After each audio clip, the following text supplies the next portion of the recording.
Powered by the Montana Television Network. Montana This Morning continues on Montana's News Leader.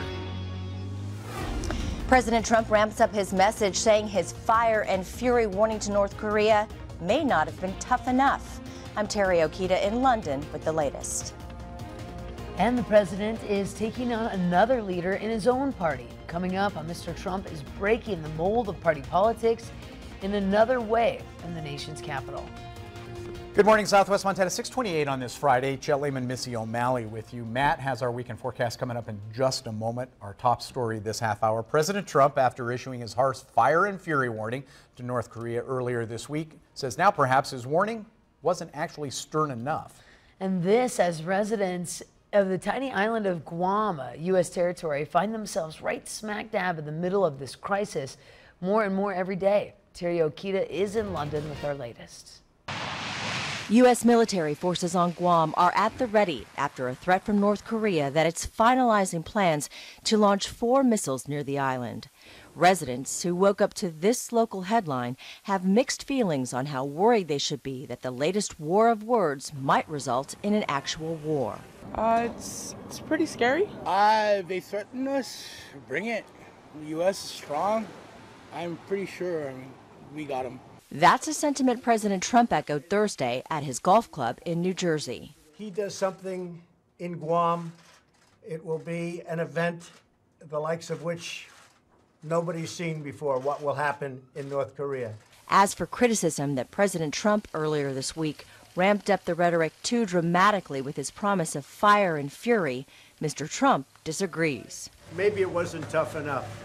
They've been doing this to our country for a long time, for many years. Secretary of Defense James Mattis, though, insists that while the military is prepared, he's still optimistic about a peaceful resolution. You can see the American effort is diplomatically led. It has diplomatic traction. It is gaining diplomatic results. And I want to stay right there. President Trump says the U.S. will increase its budget for anti-missile technology by billions of dollars, the details of which he hopes to unveil as early as next week. Terry Okita, CBS News, London. Now, President Trump has also said that he was optimistic that China, and North Korea's primary trade partner, will step up and do more to help resolve the situation. The president even hinted such help might loosen his firm stance against China's trade policy with the U.S. Now, President Trump is having a busy week. He's publicly called out Mitch McConnell, saying he's disappointed in the Senate Majority Leader, telling him to get back to work. McConnell is popular among his colleagues, and the president has shown repeatedly he's not afraid to take on his own party's establishment. CNN's Alexander Marquardt has more. Donald Trump's surprise victory made a president out of a proud political outsider. It is time to drain the damn swamp. Voters ate it up. Now in office, with Republicans also controlling both houses of Congress, the president is still a fighter, even against his own party leaders and staunch allies. I am disappointed in the Attorney General. Especially when the going gets rough. So far, Senate Republicans have not done their job in ending the Obamacare nightmare. During those failed efforts to repeal Obamacare, the president clearly distanced himself from the party he leads, using his beloved Twitter account, writing, "For years, even as a civilian, I listened as Republicans pushed the repeal and replace of Obamacare. Now they finally have their chance." And then, "It's very sad that Republicans, even some that were carried over the line on my back, do very little to protect their president." So who really represents the Republican Party? The man who fought his way to the White House, or the people who were already in the trenches? There is a big difference between Trumpism and what he represents for Republicans and traditional Republicans who want to do things like more traditional tax reform, want to campaign against abortion, on the social issues. There's a big break there. Trump has famously flipped parties a number of times. In many cases, I probably identify more as a Democrat. It just seems that the economy does better under the Democrats than the Republicans. He has blasted pillars of the GOP, like John McCain and George W. Bush. People don't like him. People think he's been a horrible president, possibly the worst in the history of this country. In the White House, he has mainly been in sync with the GOP when it comes to issues. Trump and the Republicans that have been around for so long do agree a lot on the issues. Where they differ is in terms of style and how they conduct themselves in private. That's really where they tear apart. And the only reason that they've been hanging together this long is because they do have mutual goals. Goals that Republican leaders say are harder to accomplish with this chaotic, combative White House that has shown it is more than happy to shift the blame. Alex Marquardt, CNN, New York.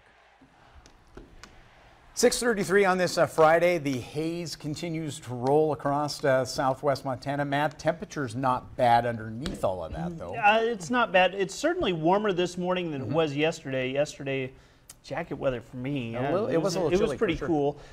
Today's a few degrees warmer. We're still into the 30s in West Yellowstone, 39 degrees there. 50 in Butte, 58 in Bozeman. That's your early morning temperatures that were rolling in. Here's a look into Dillon this morning. It looks a little smoky out there. A little smoky there too, for sure. It's pretty gross both east and west of the divide. So you look at how this is kind of coming through. Mainly west of the divide, we're seeing some of the nastiest air all the way up to hazardous in Sealy Lake. That's hazardous. That's the first time I've seen it this year, but certainly the numbers are not getting better for us as far as air quality. Temperatures this afternoon, not bad. We're talking 80s. Those are numbers that we can deal with, especially with the lack of rain. We'll be watching that. At least our temperatures aren't scorching at this point.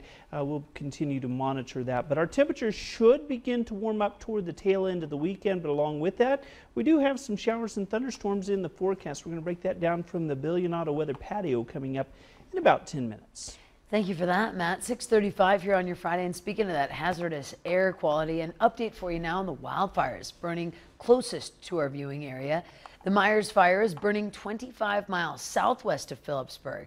The lightning-caused fire has now charred 13,450 acres, and now it's just 5% contained. Portions of the east and the north sections received a small amount of rainfall yesterday afternoon. While they did lessen the fire activity somewhat in the grassy fuels, it was not enough to have any long-range impact on that fire. Fire managers say that they still expect the blaze to keep growing and that the warm, dry weather over the next few days will likely cause the fire to expand. And a reminder, for a complete list of wildfires burning in the state, you can head to our websites, KXLF and KBZK.com. Now, across the northern Rockies, fire managers are preparing for a storm system to move through in the next few days. Coming storm system has people worried about wind kicking up already burning fires and the potential for new starts due to lightning. As MTN's Augusta McDonald reports, regional managers just notched up their preparedness level to get ready for what might happen over the weekend. The Northern Rockies Coordination Center took steps today to get ahead of critical fire weather, bumping from preparedness level 4 to 5. And that's based on a number of factors, the number of large fires on the ground, and the potential for some critical weather to move in starting today through the weekend. She says resources are ready to jump on any new fire activity. When we go to preparedness level 5, it really doesn't change anything on the ground. As a geographic area, it's just heightens the state of readiness. You know, as far as the forest on the Lolo, or the fires on the Lolo National Forest, they have the resources, they have the teams in place. If they do need additional resources, we can move resources around from different fires, bring other resources in from other geographical areas. The severity of the situation at the Rice Ridge Fire has the attention of Montana's lawmakers, who are making sure this area is getting enough of the nation's strapped resources. We're seeing resources stretched throughout the Forest Service. You know, over the last week, I've given calls into the Forest Service to see what kind of assets were out there to be able to move more assets into Montana. I'm going to tell you, every airplane, every helicopter, every guard unit is being utilized to the max. Tester says this year's fire season is cause to take a hard look at how forests are managed. And I think it just speaks to the intensity of a forest that has a lot of dead trees in it, and a climate that's changing, where our fire season's getting longer and more intense every year. Reporting in Missoula, I'm Augusta McDonald for MTN News. Now, we're told the last time the Northern Rockies were at this top preparedness level 5 was back in mid-August of 2015. In other news this morning, a North Dakota woman has pled not guilty earlier this week to charges accusing her of arson in Anaconda last month. Charging documents allege 48-year-old Kelly Jeanette Olson attempted to start a fire at the residence on Front Street in Anaconda on July 15th, and then setting fires inside the office of KANA radio station on Main Street on the evening of July 17th. Olson remains jailed on a $75,000 bond. Court documents allege security video shows Olson entering a rear door into the radio station the evening of that fire. In other news this morning, a memorial was held at Lindley Park Thursday afternoon for Danielle Henninger, the woman who was killed late last month in a murder-suicide.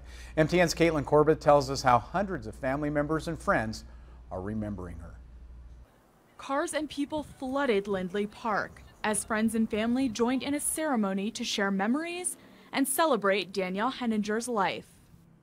The ceremony was followed by a reception where pictures, flowers, and sayings helped those close to Danielle remember the life she led. Danielle's impact on Bozeman spread far and wide, and even those who had never met her came out to show their support. I never even had the opportunity to meet Danny, but so many people that are close to me were close, very close with her, and I wanted to be here to support them. Friends of Danielle most admired her zest for life, but said there aren't enough words to describe the mother of three. As a good mother and lover of the community. And I think that all what we love about Bozeman is how we feel about it and the energy that's here. And that's what Danny brought with her life and her passion for the outdoors, animals, and her friends. She loved her children. That was her biggest accomplishment in life. And she's going to be greatly missed. Extremely missed.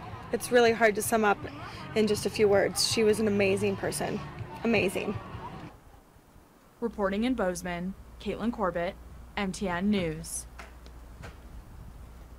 Now, a Danielle Henninger Memorial Fund is set up for her family, and you can donate at any First Security bank. And on Sunday, EHO Pomeroy is hosting a free lunch from 11 to 2 and donating 100% of the money to the Henninger children. By the way, EHO's Korean Grill is located at 2631 West Main Street in Bozeman. And the Big Sky Country State Fair was quite the affair this year. It broke a few records of its own. The fair drew 43,073 people through its gates this year, up 10% from 2016. And one of the fair's anchor events, the Eli Young Band concert, drew a record of 5,400 people to the arena. The Ivan Doig exhibit was another popular event among fairgoers, bringing in 2,200 people through its doors over the course of the fair. Now, overall, day-to-day admissions increased by 33%, but Fair General Manager Lori Cox says there's a lot more to celebrate than just those numbers. But this year, for whatever reason, we seem to have gotten it right, and that makes us feel so good because we want to be able to please our customers and improve upon their experience. Probably the number one thing that they said was, we just had so much fun. We came, there was so much to do, there was things to do for all ages and all different types of our family members, and that pleases me to no end because that's the goal. That was in the Gallatin Valley. Meanwhile, it's time to celebrate Irish heritage, and what a better place to do that than, of course, in Butte. The Jigs and Reels will commence today for Butte's annual Henri Raw Montana Irish Festival, and it's being held at the original Mine Yard. Features plenty of Irish music, traditional dancing, lessons, of course, on Irish history and on its language. Henri Raw is the celebration of the Irish heritage here in town, but that doesn't mean you have to be Irish to come out and enjoy yourself. Please feel free to come up and spend the weekend with us and have a great time. By the way, the music starts today at 2 o'clock in the afternoon at the original Mine Yard. 3-day event is free and, of course, open to the public. And employees at a company near Butte got to see their bosses do some hard work for them yesterday.